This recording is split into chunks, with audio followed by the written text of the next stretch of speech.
Écoute, écoute. Bonjour, je reçois aujourd'hui Dominique Vidal, journaliste historien, qui vient de publier un livre Antisionisme égale antisémitisme avec un point d'interrogation, nous y reviendrons. Mais peut-être, Dominique Vidal, est-ce que vous pouvez présenter votre parcours, comment vous situez-vous personnellement et professionnellement? Disons que je suis tombé dans le journalisme comme Obélix dans la potion magique, c'est-à-dire que je suis d'une famille où il y a pas mal de journalistes. Et donc ça a été très tôt ma détermination après mes études de philosophie et d'histoire. Et très vite, comme journaliste, je me suis intéressé à la question du Proche-Orient, et en particulier au conflit israélo-palestinien.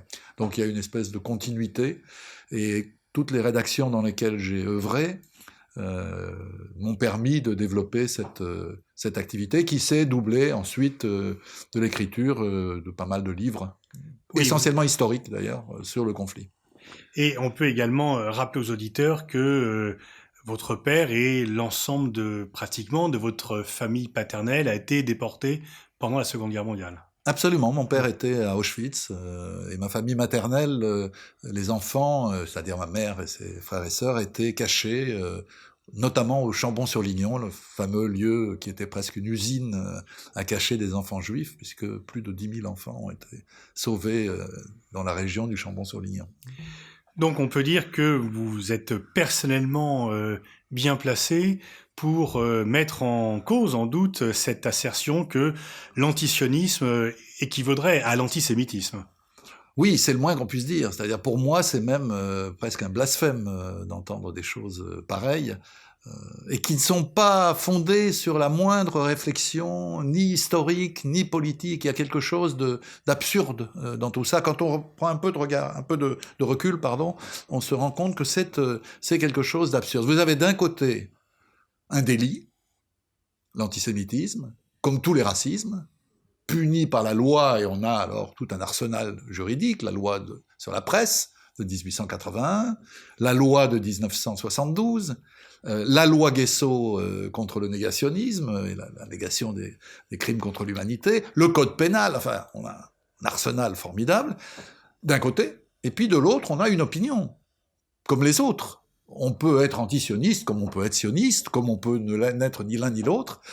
Réfléchissez par exemple, je le dis toujours à mes auditeurs quand je donne une conférence, que les communistes proposent d'interdire l'anticommunisme, ou que les gaullistes proposent d'interdire l'antigaullisme, ou que les néolibéraux proposent d'interdire l'altermondialisme. C'est complètement absurde. À partir du moment où on défend des positions, dans la vie politique et dans le combat d'idées, il faut accepter qu'il y ait une opposition, c'est la moindre des choses. Vouloir la faire taire, vouloir même, puisque c'est la position de Francis Khalifa, le président du CRIF, avoir une loi pour sanctionner l'antisionisme, c'est la réintroduction en France du délit d'opinion qui est absolument contraire à la Constitution, à nos lois, à la Déclaration universelle des droits de l'homme, à la Convention européenne des droits de l'homme. On est dans la tête à l'envers, là, la tête à l'envers. Vos contradicteurs pourraient vous dire que c'est parce que la loi existe que l'antisémitisme est un délit et que donc on pourrait également faire une loi pour condamner de la même façon l'antisionisme, qui est le but d'ailleurs de cette loi. Oui, mais à ce moment-là, je vous le dis, on peut condamner par la loi l'anticommunisme, l'antigaullisme, l'altermondialisme. Où va-t-on? Enfin, je veux dire, il y a, je parle très sérieusement, je pèse mes mots, il y a derrière cette exigence du CRIF, exigence nouvelle, qui n'existait pas avant le discours du président de la République lors de la commémoration du 75e anniversaire de la rafle du Veldiv. Mais depuis, il y a eu cette exigence nouvelle d'interdiction par la loi de l'antisionisme. Je pense qu'il y a une pensée totalitaire derrière cette revendication. Alors, en fait, le fait de demander une loi est relativement récent. Le fait d'assimiler les deux est plus ancien. Et donc, ceux qui veulent faire une équivalence entre antisionisme et antisémitisme disent que l'antisionisme est le masque de l'antisémitisme et que, en fait, les gens ne pouvant plus critiquer les juifs du fait des lois dont vous avez rappelé la force et l'existence, critiquent le sionisme. Que répondre à cet argument? Il ne faut pas se cacher derrière son petit doigt. Il y a des gens qui, réduits au silence ou à la prudence par les lois qui condamnent le racisme et l'antisémitisme par la même occasion, utilisent l'antisionisme comme une espèce de paravent pour leur dérapage raciste. On connaît très bien, y compris sur le plan légal, le passé d'un Soral, d'un Dieudonné. Il y a parfois ici ou là des militants de bonne foi sans doute, mais qui dérapent dans la manière dont ils utilisent un certain nombre de termes. On parle du génocide de Gaza, enfin bref. Il y a des choses qui doivent être surveillées avec vigilance. Et j'ajoute, je crois que vous le dites vous-même dans votre livre, j'ajoute que lorsqu'on professe des opinions antisionistes, on doit être d'autant plus vigilant à toute forme de bavure de ce côté-là. Mais qu'il y ait des gens qui se camouflent derrière l'antisionisme ne met pas en cause l'antisionisme lui-même. Parce que sinon, imaginez le nombre d'idées dans ce monde aujourd'hui troublé qui seraient utilisées comme masque, comme paravent, comme... Non, il faut être sérieux, il faut raison garder, il faut être très vigilant à l'égard de toute forme de racisme, d'antisémitisme, et il faut en même temps avoir la liberté de parler de choses qui, après tout, ne sont pas anodines. Parce que quand on dit, comme le disent un certain nombre d'auteurs, le projet de Herzl était une erreur, l'idée que les Juifs sont inassimilables et qu'il faut un État pour que tous les Juifs s'y rassemblent, ce que d'ailleurs dit Benjamin Netanyahou quand il essaye de changer la loi constitutionnelle qui définit Israël aujourd'hui comme État juif et démocratique, et il veut en faire l'État du peuple juif, l'État-nation du peuple juif. Bon, on a là un corpus d'idées qui mérite débat. Après tout, moi, je constate que le projet de Herzl, quoi qu'on pense de la manière dont il s'est mis en œuvre, aujourd'hui, il ne correspond pas à la réalité. La majorité des Juifs vivent en dehors de l'État d'Israël, vivent dans les pays où ils sont, pour certains de très longue date, pour d'autres plus récemment, et les chiffres sont là. La majorité des mariages aujourd'hui en Occident se font entre juifs et non-juifs. Donc on est, malgré le génocide, dans une reprise du phénomène d'assimilation et d'intégration des juifs, d'émancipation au sens le plus noble des juifs. Donc je ne vois pas très bien pourquoi il faudrait aujourd'hui refaire du projet de Herzl une espèce de prison où tous les juifs devraient se retrouver, il faudrait que tous aillent rejoindre l'État d'Israël. C'est complètement absurde. Alors dans votre livre, parce que vous faites œuvre d'historien également dans votre livre, vous rappelez que une bonne partie des juifs étaient eux-mêmes antisionistes, donc ce qui rend encore plus compliqué cette assimilation que l'on veut faire aujourd'hui. Votre formule est un euphémisme. L'immense majorité des juifs entre le projet de Herzl, disons 1897, le premier congrès sioniste mondial, et la Seconde Guerre mondiale, 1939, l'immense majorité des Juifs est hostile. Les communistes, pour des raisons évidentes, pour eux, la question juive se résoudra par la révolution socialiste. Les bundistes, les sociodémocrates, qui pensent qu'il faut une autonomie pour les Juifs, mais une autonomie culturelle, là où ils sont, pas ailleurs. Et puis vous avez l'immense masse des Juifs religieux, pour qui l'idée même d'État juif sans que le Messie soit arrivé, c'est un blasphème. Donc vous aviez, si vous voulez, dans cette période-là, une immense majorité de Juifs hostiles au projet de Herzl. Le génocide bouleverse tout ça, évidemment. Une grande partie des survivants n'ont pas où aller, sinon la Palestine, puisqu'ils ne peuvent pas rentrer chez eux. On sait qu'en Pologne, il y a eu des pogroms après la guerre, après la Shoah, oui. Quand les survivants arrivent et disent on voudrait nos maisons, nos commerces, etc., on les tue. Alors on n'a plus le droit de dire ça en Pologne depuis avant-hier. Il y a une loi, c'est les amis de Netanyahou qui sont au pouvoir, mais qui interdisent de mentionner les crimes commis par les Polonais dans le cadre de l'Holocauste. Donc on a impossibilité d'aller... Et même post-Holocauste, on peut dire. Oui, bien sûr.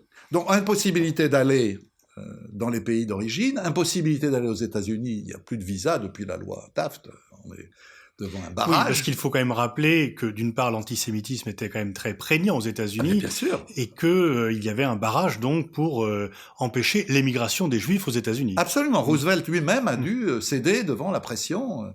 Donc une partie non négligeable des survivants sont allés en Palestine, illégalement, puis légalement à partir du 14 mai 1948. Et puis il y a eu la grande masse des Juifs des pays arabes, les uns expulsés, d'autres on a été les chercher pour avoir de la main-d'œuvre et puis si j'ose dire, de la chair à canon quand même pour les guerres. Donc on a eu une série d'immigrations, j'en fais pas la liste, il faudrait plus de temps, qui ont fait qu'aujourd'hui il y a 6 500 000 Juifs en Israël. Il y a d'ailleurs 6 500 000 Palestiniens arabes dans le même territoire du Grand Israël aujourd'hui. Mais donc la majorité des Juifs sont toujours en dehors d'Israël. J'ajoute, pour être parfaitement complet, que la plupart des Juifs qui ont été en Israël ne l'ont pas été par choix sioniste.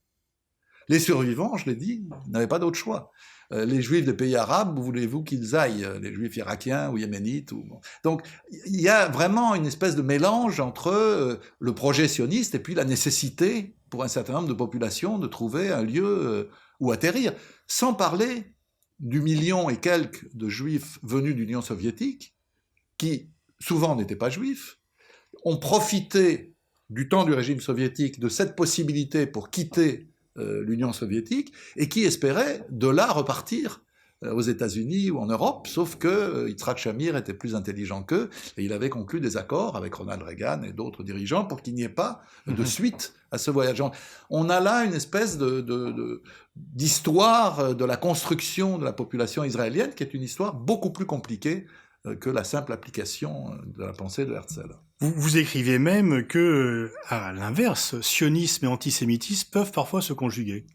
Écoutez, on va être simple pour vos auditeurs, ça me paraît une évidence. Regardez qui sont les amis de Benjamin Netanyahou aujourd'hui en Europe. Vous avez M. Orban, qui fait campagne antisémite contre George Soros, qui fait l'apologie du régent Horthy, qui est en dernier ressort le responsable du génocide des Juifs hongrois. C'est quand même 600 000 victimes sur 6 millions, c'est une victime sur 10. Horthy, voilà. Et puis on a M. Kaczynski, dont j'ai parlé tout à l'heure avec cette loi. On est quand même devant une espèce d'alliance de fait entre les dirigeants d'extrême droite israéliens d'aujourd'hui et le reste de l'extrême droite, y compris en Europe de l'Ouest, parce qu'on voit bien le nombre de relations, de voyages, de colloques qui se tiennent et qui permettent aux dirigeants israéliens de s'appuyer sur des forces du type du Front National, sauf que le Front National ne fait pas partie, jusqu'aujourd'hui, des formations fréquentables pour les dirigeants israéliens. Malgré de nombreuses tentatives de la part de Marine Le Pen de se faire accepter. Oui, on a même eu un voyage de son compagnon, M. Alliot, qui a séjourné assez longuement d'ailleurs en Israël, qui a été visiter les colonies dans Cisjordanie. Mais bon, ça n'a pas débouché sur... mais il y a eu une rencontre avec une dizaine de dirigeants de l'extrême droite européenne qui ont été accueillis à la Knesset, y compris par des dirigeants des partis qui sont dans la coalition gouvernementale israélienne. Alors, vous démontrez dans ce livre, donc paru aux éditions Libertalia, Antisionisme égale antisémitisme, que non, il n'y a pas d'équivalence entre ces deux notions. Vous le montrez à la fois historiquement et politiquement. Alors, comment expliquer que cela est en train de passer dans le domaine commun? Les débats sur le Proche-Orient sont toujours vifs, mais cette assimilation qui est maintenant reprise par des responsables de premier plan, pour lesquels on demande une loi, comment expliquer que ça se passe aussi facilement que cela? Mettez-vous à la place, si vous le pouvez, des dirigeants israéliens et de leurs amis, de leurs inconditionnels européens, y compris français. Aujourd'hui, l'État d'Israël est très isolé sur la scène internationale. On a vu l'État de Palestine reconnu à l'UNESCO, à l'ONU, à la Cour pénale internationale. Bref, le vote sur Jérusalem, le vote condamnant la décision de Donald Trump, qui était un vote quand même impressionnant du point de vue des chiffres, c'est 128-9. Il y a eu un vote sur la question du droit à l'autodétermination du peuple palestinien, qui est un vote, vous le savez, annuel, mais il n'a jamais eu un tel écho. 176 États pour, 7 contre. Donc les dirigeants israéliens et leurs amis se disent que faire, parce que ce qui se passe aujourd'hui en Israël est encore plus grave que ce qui s'est passé dans les dernières années, puisqu'on est en train de glisser de la colonisation, qui s'accélère, à l'annexion. Il y a un projet aujourd'hui avec des lois qui sont votées par la Knesset qui permettent l'annexion de l'ensemble de la Cisjordanie, donc l'enterrement officiel des deux États et la création d'un État unique. On peut penser que c'est une bonne chose, une mauvaise chose, mais à condition que tout le monde ait le droit de vote. Or, l'État unique tel que Naftali Bennett ou Ayelet Shaked et d'autres le mettent en avant, c'est un État d'apartheid. Surtout qu'on aurait exclu la bande de Gaza, d'où d'ailleurs la logique du retrait unilatéral de la bande de Gaza opéré par Sharon en 2005 pour les retirer de ce compte. Absolument. Donc quand vous faites le bilan de la radicalisation de la politique de la coalition gouvernementale actuelle, et on n'est pas au bout de nos peines, parce que le jour où Netanyahou tombera, ce sera quelqu'un comme Bennett, ou quelqu'un comme Ayelet Shaked, ou comme Avigdor Lieberman qui prendra les rênes, et là on est vraiment dans le néofascisme, pour dire les choses clairement et simplement.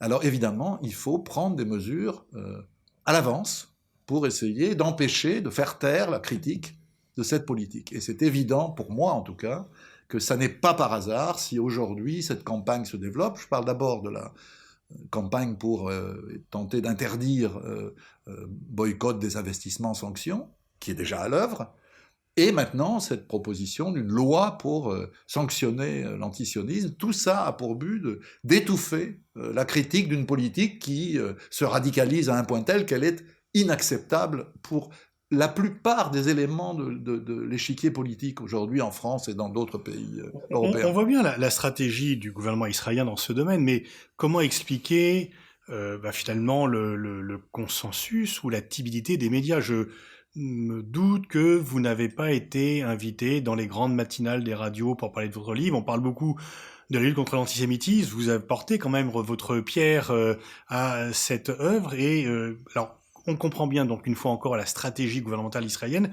Comment expliquer que des responsables politiques français, des médias français relaient ou ne s'opposent pas à cela? On a une expérience politique en France sur cette question. C'est pour ça que je dis, et je répète aussi dans les conférences que je donne en ce moment, que nous avons une expérience de chantage à l'antisémitisme qui ne date pas d'aujourd'hui. Ça a commencé de manière massive au début des années 2000, au moment où on a eu cette explosion de violence à la fois raciste en général et antisémite en particulier. Et toute une série d'intellectuels ont été menacés, ont été attaqués. Vous-même, vous avez eu votre part de ce harcèlement. Le résultat n'a pas été probant si on parle en termes, par exemple, de procès. Tous les procès menés par l'extrême droite juive française ont échoué. Le seul qui avait été réussi en première instance a été cassé en appel, je pense à notre ami Edgar Morin. Mais la réussite de toutes ces opérations de diffamation, de pression, etc., c'est que les journalistes, la plupart des journalistes, sont devenus prudents. Qu'ils pensent ou non comme tel ou tel, ils évitent de toucher à ce sujet. On peut être frappé, je prends des exemples précis. L'affaire de Ahed Tamimi, c'est un détail du point de vue de l'histoire, mais c'est un détail qui marque. En Israël, on en parle tous les jours. Haaretz fait des articles tous les jours sur cette jeune femme qui est en prison quand même, en détention administrative parce qu'elle a giflé un soldat qui avait giflé sa mère d'ailleurs. Donc on est devant quelque chose qui ne passe pas le mur des médias en France. On peut penser que si elle était pakistanaise, elle serait, ou afghane, elle serait dans tous les médias et tout le monde tresserait ses louanges, effectivement. Voilà. Et de la même manière, je suis frappé, je vous disais tout à l'heure en aparté que j'avais rencontré une personnalité politique française pour parler du Proche-Orient.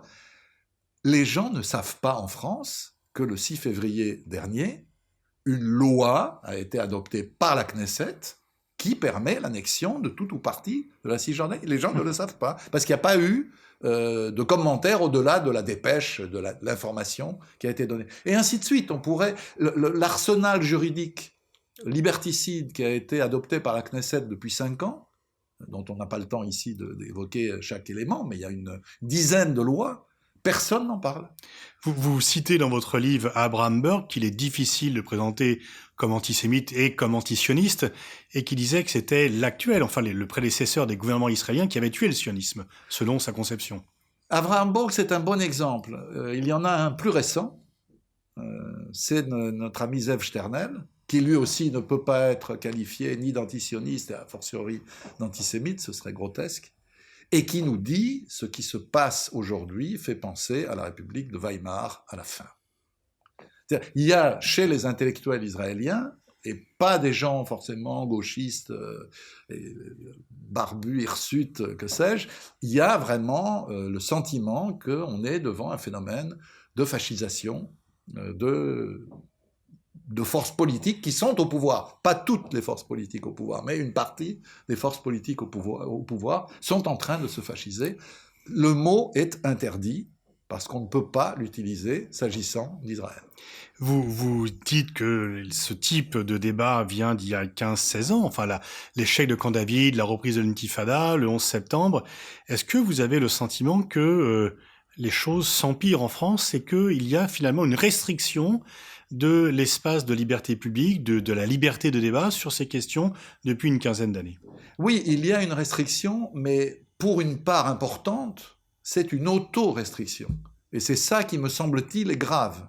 C'est-à-dire, vous avez réellement, du point de vue légal, rien qui fasse redouter quoi que ce soit à un journaliste sérieux, vérifiant ses informations, les recoupant, enfin, bref, faisant son travail.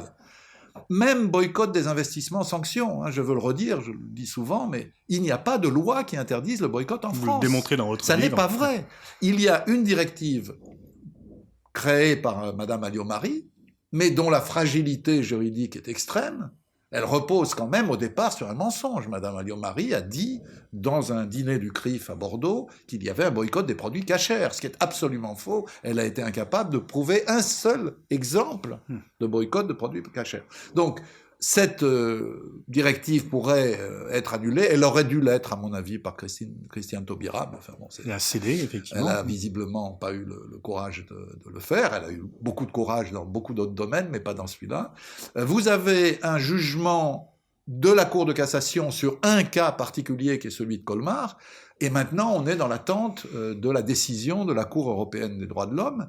Mais cette Cour européenne, on peut deviner un peu dans quel sens elle va aller, puisque Federica Mogherini répète à qui veut l'entendre que BDS, ça fait partie de la liberté d'expression, du point de vue de l'Union européenne. Donc, si vous voulez, légalement, rien ne réduit la liberté de mes confrères de parler comme ils veulent, comme ils l'entendent, si c'est sérieux, du Proche-Orient. Mais je constate, comme vous, qu'un grand nombre de confrères sont prudents, évitent le problème, que les chaînes de télévision disent non, on ne va pas programmer de soirée sur cette question en ce moment, ou bien à la dernière minute, on nous sort un reportage dont tout le monde déclare qu'il est nul, mais on le publie quand même, alors que le directeur des programmes de cette chaîne en question avait lui-même expliqué pourquoi il ne pouvait pas diffuser cette soirée. Enfin, un reportage favorable à Israël.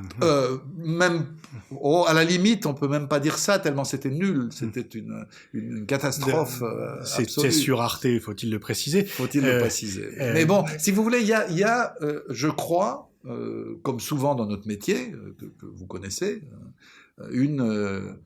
un manque de courage. Qu'est-ce qui vous anime justement, Dominique Vial, pour conclure cet entretien? Votre famille a payé un lourd tribut à l'antisémitisme, vous-même également. Qu'est-ce qui vous motive pour mener les combats à contre-courant que vous menez? Vous pourriez être plus tranquille et faire autre chose. Non, moi je considère que le Proche-Orient, ou le Proche et Moyen-Orient, sont au cœur du chaos actuel. Et que tant que ces questions n'auront pas été résolues, en particulier la question palestinienne, il n'y aura pas, à vue humaine en tout cas, de stabilisation. Donc pour moi, c'est quelque chose de très important du point de vue géopolitique. Une fois la géopolitique exposée, il y a évidemment une dimension personnelle, c'est que je ne supporte pas personnellement, et ça me motive, que des choses aussi épouvantables se fassent en mon nom.